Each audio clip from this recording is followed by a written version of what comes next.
Chapter 2, 50 Years Later. 50 years later, Salem, Massachusetts. The scent of old paper and ink filled the air as I sat in my antique bookstore, flipping through my grandfather's worn leather notebook. I was deep in thought when the bell above the shop door jingled. An old man walked in. I sighed and reluctantly closed the notebook, glancing up at him. "Do you deal in manuscript rubbings?" he asked casually, his gaze drifting across the dusty glass display cases. I could tell he wasn't serious. I had a knack for reading people, and I'd been in this business long enough to know when someone was wasting my time. "Yeah, we buy them," I said lazily, "but we don't pay much." The message was clear. If you don't have anything good, get lost. In this line of work, business was unpredictable. You could go months without a single decent find, but when a real treasure came along, it could set you up for years. I was used to the slow days. What I wasn't us. Lately, though, things had been too quiet. The buying season was slipping away, and I hadn't seen a single worthwhile artifact come through my door. So, despite my usual impatience, I humored the old man. Just a little. He wandered the shop, trailing a bony hand across the spines of rare books. Then, as if it were an afterthought, he said, "I'm looking for a rubbing of the Warring States silk manuscript. You know, the one dug up in China 50 years ago by those grave robbers, before an American swindled them out of it." I stopped drumming my fingers on the counter. I didn't like where this was going. "You just said it yourself," I replied, folding my arms. "If an American got their hands on it, then it's gone. How the hell do you expect to find a rubbing?" The old man lowered his voice. "I heard you have connections," he murmured. "Lao Yang sent me." My blood ran cold. Lao Yang? Wasn't he locked up last year? A dozen thoughts raced through my head. Had he ratted me out? Was I being watched? I forced a scoff. "Lao who? Never heard of him." The old man chuckled knowingly and reached into his coat pocket. He pulled out a wristwatch. The sight of it made my stomach tighten. I knew that watch. Lao Yang had gotten it from his first love back in the Northeast. He treated it like a damn family heirloom.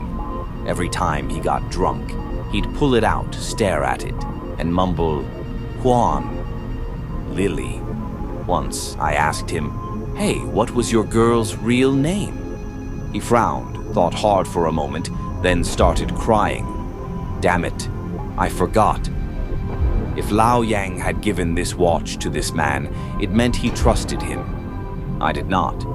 Still, the guy had proof, and if I acted too suspicious, it would only make things worse. I exhaled and waved him off. "All right, let's say you are Lao Yang's friend. What do you want?" The old man grinned, revealing a gleaming gold tooth. "I have a friend," he said, "who recently got his hands on something from overseas. I need an expert to verify if it's the real deal." I raised an eyebrow. "A New Yorker like you comes all the way to Salem to ask me for an opinion? New York is crawling with experts. What's your real reason for being here?" He chuckled. "They say folks in the Northeast are sharp. You prove them right." Then he leaned in. "I'll be straight with you. I'm not really here for you. I need to see your grandfather." My expression turned ice cold. "What do you want with him?" The old man's voice remained calm. 50 years ago, after your grandfather unearthed the Warring States manuscript in China, did he keep any rubbings? My friend wants to know if what we have matches his." I slammed my hand on the counter. "Wang Meng, throw this guy out," I barked. My assistant, who had been dozing off, jolted awake. The gold-toothed man quickly held up his hands. "Whoa, whoa, no need to get violent." "You're way too late," I snapped. "My grandfather passed away last year. If you want to ask him something, go slit your damn wrists and see him in the afterlife." I wasn't about to let this bastard dig up the past. That manuscript had been a big deal, big enough to catch the attention of the government. If anyone found out my family still had connections to it, we'd be in serious trouble. The old man clicked his tongue. Damn, kid, you got a nasty mouth. Then he flashed that fake-ass grin again. But hey, no need to get worked up. At least take a look at what I brought. Consider it a favor to Lao Yang. I eyed him warily. Something told me that if I didn't take a look, he wasn't going to leave. Besides, I did owe Lao Yang a favor. I sighed. Fine, I'll look, but don't expect much. He pulled a folded piece of paper from his coat. I unfolded it, and my mood soured instantly. This bastard brought me a damn photocopy. Seriously, I scoffed. You bring a Xerox and expect me to verify it? The old man chuckled. You think I'd carry the real thing around? That thing's so delicate. One wrong move and it'd turn to dust. I smirked. Give me a break. You're just another artifact smuggler. You're not selling it because you're scared. That's a national treasure. You like having your head attached to your neck, don't you? His face turned an ugly shade of green, but he held his temper. Look, he sighed.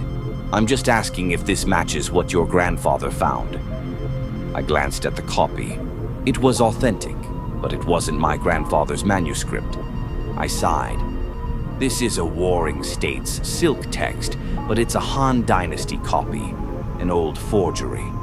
It's impossible to tell whether they copied the original faithfully or just made up half of it. The old man frowned. So there's no way to know if it's the same text. My grandfather never even got to read the one he found. That American swindler stole it right out from under him. The old man groaned. Damn. Guess our only hope is finding that American. That caught my attention. You guys are really fixated on that manuscript, I muttered. Why? He smiled. Not my place to ask. My friend's the expert. With that, he turned and left. I glanced at the paper in my hands, and my breath caught. There was an illustration at the bottom. A face. It looked like a fox with two hollow, pupilless eyes that seemed to bulge out of the paper.